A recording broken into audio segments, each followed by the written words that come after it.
So I think from that description of the Johari window, we can see how it could be useful to build relationships, also help us find out as part of our self-awareness and recognize what we know and what we don't know about ourselves so that we can try and be more open where needed. It's about us making that decision, as she said, about where to be open and what we want to let people know.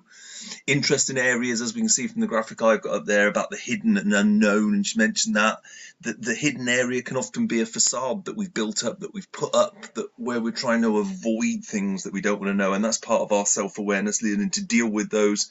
And the unknown can be those areas where we've just got no knowledge, and the blind spot particularly might be where we'll get information from others, and we're going to talk about feedback in a minute that will let us know how we come across or how people perceive us.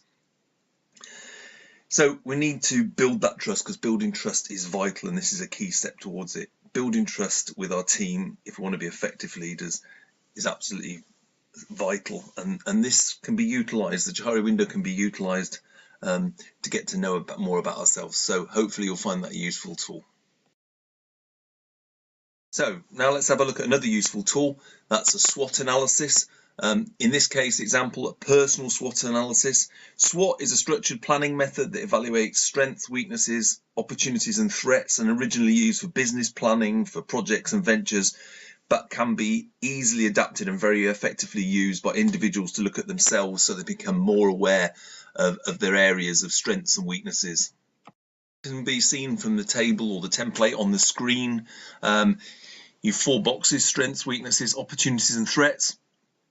And in the first one, on a personal SWOT, you're asking yourself questions such as, what am I naturally good at? What sort of skills have I got? What have I developed? What qualifications, what experience do I have? The things that make me particularly good in that area. The next one we're looking at is weaknesses. So they're looking, but we don't like the word weaknesses a lot of time, do we? So areas for improvement. What sort of negative habits do I have? What sort of parts of my educational training could I improve? And also, as we said, feedback, what do other people see as my weaknesses? It looks at opportunities. So is the economy growing? Is your organization giving you a chance to expand? Is there areas for development? And then finally, in the threats, asking questions such as, is my industry changing? So what's happening around, things that could impact? Is our company going to be struggling? Are things changing? Where's my organization going? And then, have I got any control or influence over these things? And now we can see an example. This is based on a new graphics apprentice at an office, a graphic design business, and he's looking at the areas and he's saying in his strengths, he's got strong knowledge of social media, he's creative, he's got an A-level in art and design, he's willing to learn. And then he start looking at areas for improvement. He's even mentioning things there like maybe he can come across as a bit childish. He's an apprentice, so he's young, maybe he sees that as a disadvantage in the workplace. He looks at the opportunities. He looks at the fact that he wants to learn things, that he's young and he's still got time to develop. And then he's in his threats. He's looking at the fact that of areas where it might limit his prospects, where top graphic design jobs are, and he's thinking about where he might want to be in the future. So that's one where someone's looking at themselves individually, and we're going to be doing one of those in an activity a little bit later. And that example will be with the activity, so you'll have that to refer to.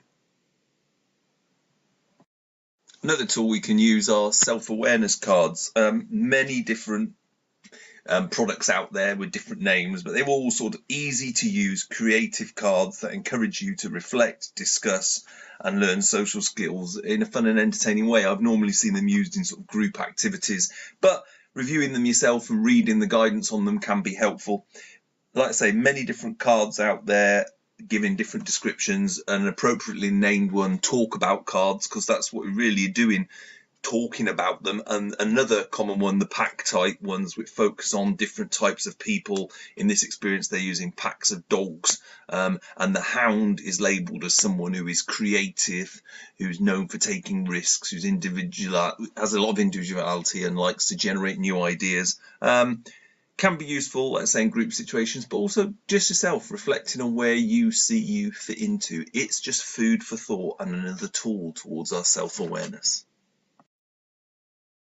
And then, of course, there's feedback. comes in many different forms, but here we're talking more about the management performance tool of feedback, things such as 360-degree feedback, which looks at everything from all the stakeholders. A bit more on that in a second. Appraisals, you may have a formal appraisal system where your manager gives you feedback, and then engagement surveys, things to do with your team and whether they feel engaged in the process, so employee surveys about satisfaction. So 360-degree feedback, about trying to take feedback from all around the perspective, hence the 360 degrees. Some examples on here, we've got managers, colleagues, reports and customers. The difference being that you may get a different perspective from a manager who's going to be focused on objectives, numbers and how you're doing, whereas a customer may come from it more from a perspective of feelings and satisfaction. So again, an all-rounded picture. We'll be talking more about feedback and the actual mechanisms and the different types of feedback in the next session. But useful tool, use the information from there as part of your evaluation. What are people thinking of you? What are people saying of you? Right then, so before we move on to the next sort of topic, let's just do a quick activity. We've talked about a personal SWOT. I want you to use what you did in activity 3, the wheel of leadership that you did. Look at some of those areas and then complete a personal SWOT around your leadership areas. So in the sheet it gives you an example. There's also the example from the graphics apprenticeship. So complete a personal SWOT based on your leadership skills.